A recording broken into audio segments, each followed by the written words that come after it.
Greetings, Vault Citizens, Johnny5 Alive here, and welcome back to another Fallout 76 update video. This is the patch notes for November 2018. We're going to go over full detail on everything that's been changed in today's 1.01 update. So stay tuned and let's check it out. Alrighty guys, so I am covering all the latest and greatest news on top of Fallout 76, as well as my tips and tricks, guides, let's builds, and montages. So everything Fallout. If you can't get enough Fallout, it's going to be here on the channel, so be sure to subscribe. Let's get right into the patch notes here. Fallout 76 patch notes. Our latest patch for Fallout 76 brings additional performance and stability improvements and many bug fixes to the game. Read on for the details of everything that's coming in the game with today's patch. Alright, general. We have the performance. Several issues have been addressed to resolve the hitches during gameplay and other performance issues. So hitches will be big drops in FPSs or frames freezing up. So that's pretty good. I haven't really experienced that on my computer. People have different results on PC. However, on Xbox and PS4, I hear the reports are pretty bad, but they are limited to certain hardware. Stability. The Fallout 76 game client and servers have received additional stability improvements. That's another thing I've been lucky with. I have not experienced a single crash or anything. However, there was one time where we we reset the power on the nuclear plant and we crashed the server. So that's a thing. That's the one that I've experienced. Xbox fixed an issue that could lead to instability in certain menus. So that seems good. All right, all the next stuff is going to be bug fix related, starting with art and graphics. Ambient inclusion. Placed items no longer leave behind shadow outlines after being picked up. So if you guys don't know what ambient inclusion is, it's essentially pre-baked shadows into the game world. It's a way of saving performance. Rather than having dynamic shadows, you have ambient occlusion shadows that are baked on, so when the items are disappearing, it's still showing that ambient occlusion map on the ground. So it's just a little bug. It no longer outlines them after being picked up. That's a small fix, but it's also kind of immersion breaking, and it's kind of good that that's fixed. Camera. The game camera now pans more smoothly when the player enters furniture. That's pretty good, I guess.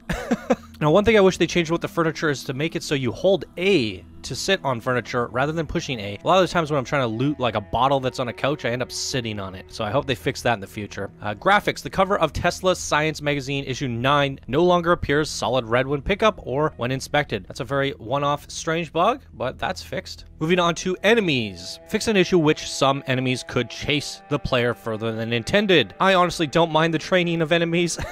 It's kind of hilarious, but I guess that's a thing. So there you go. Loot. Ghoul and Scorch officers now correctly drop nuke codes pieces when being killed by a player. I've run into so many of these guys so far that have not had nuke codes, and it's been very frustrating. So really glad to hear that one's fixed. Next up is Camp, Workshop, and Crafting. Blueprints. Fixed an issue that could cause blueprints to break into smaller parts after logging out and back into Fallout 76. I actually have a video coming up for that tomorrow where this happened to me and it completely shattered my whole base into a bunch of million parts. So I'm glad to hear that one's fixed. Plans. Paints applied to power armor during the Fallout 76 beta will now appear correctly on the items that were painted, and those paints can now correctly be applied to additional sets of power armor. Very cool. Repair. Fixed an issue that could cause an item to return to a broken state after being repaired. Wow, that is interesting. I haven't run into that one yet. And quests, only one quest fix here. The Bureau of Tourism, the Prickett's Fort token dispenser can now be repaired and players can no longer walk through it. This is actually a quest that we tried to do in the early betas, and we just never went to that part of the map again.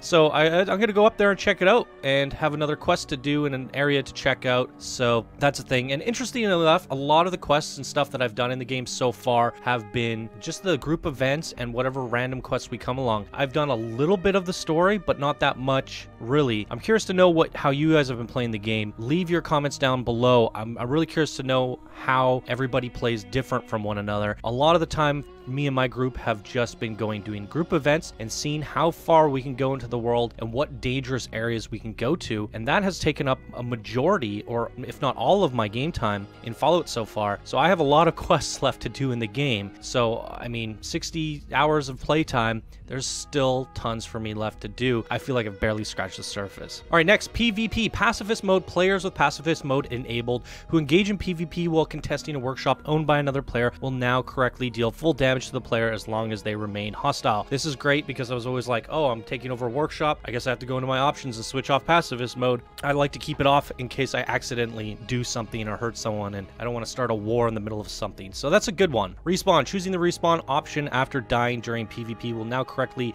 clear any active hostile status towards other players. That's good. Seek Revenge. Cap rewards will now display correctly when choosing the Seek Revenge respawn option after being killed by another player. That's good. Seek Revenge. When targeted by another player who's seeking revenge, the reward amount will still display the correct number of caps that can be earned by killing that player. And last but not least, we have user interface. Languages, Korean fonts will now just be displayed correctly in the game menus. Hotkeys.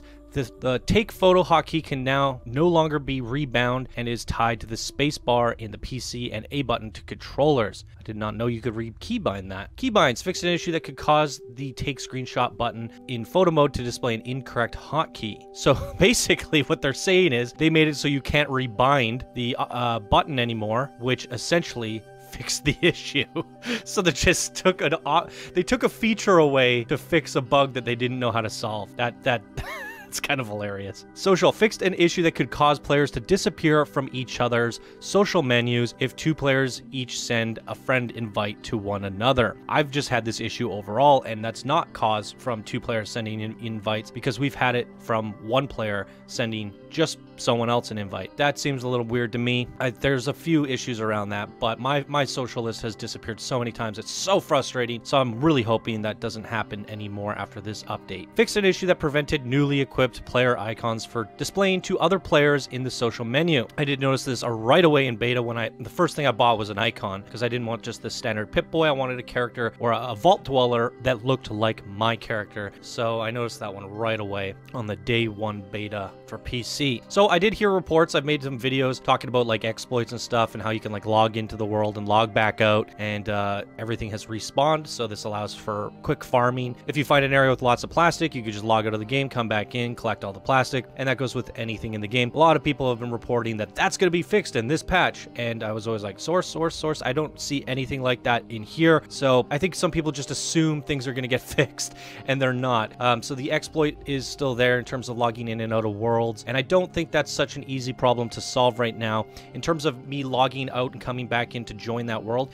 it would have to reserve my spot, and essentially that would mean if everybody on that server, all 24 people logged out, all their spots would be reserved, leaving, you know, the one person that's left on that server to be all by themselves, as new people won't be able to rejoin because the other people have their spots reserved. So this is a much more complicated problem. Maybe you lose your reserved spot after an hour, but then the queue times to invite friends would be drastically long. Sometimes I have friends that try to join my team and they can't get in because the server's full, but then someone quickly logs out and they take their spot. But if that spot was reserved for an hour, they would have to wait in queue for an hour. So that's a huge issue. I do also think they could do something around this system of waiting. The server is full. When a friend tries to join me, it should make room for a 25th person, a 26th person, or something for those situations. And when a single player logs out, it just reduces the server size back down by 1. And that way there'd be a small buffer of a few players, but only for situations when you're trying to get that 4th person onto your team, because it's super frustrating. Another option would be when somebody joins the game world for a party, it boots a single player person out of the world. While that would be extremely annoying, that is an option.